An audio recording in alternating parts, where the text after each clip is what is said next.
டேய் நேற்று நீ வீட்டில் ஏற வரும்போது ஒரு நாட்டை அடிச்சு நான் குடியோக்க தொடங்கினியோ?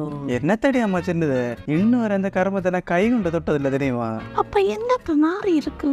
மழை பெஞ்சு விரவு நனைஞ்சு போச்சு, தீயும் பட்டது இல்ல. அம்மா நீ என்னத்துக்கு அம்மா இந்த போச்சு நடந்து கஷ்டப்படுத? அந்த கேஸ் அடுப்பில் வச்சுட்டு தானே. ஓ நீ இல்ல கேஸுக்கு பைசா தர்ற 950 ரூபாய்க்கும் ஒரு குட்டி கேஸ். இப்படியொக்க விறகடுப்புல வச்சாதான் 3 மாசத்துக்கு எங்கேயும் கேஸை மிச்சப்படுத்த வைக்கும். அந்த கரண்ட் அடுப்பில் எங்கேயும் வச்சிருக்கிறான். போல போ, நான் தானே வச்சு மதி.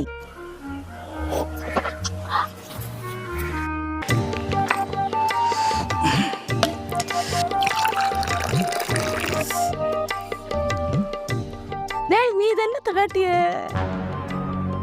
அம்மா அது இடையில ஒரு நாள் தேயிலை குடிச்சு நாக்கு பொழிச்சு அதாக்கும் வெள்ளம் விட்டு குடிச்சேன்.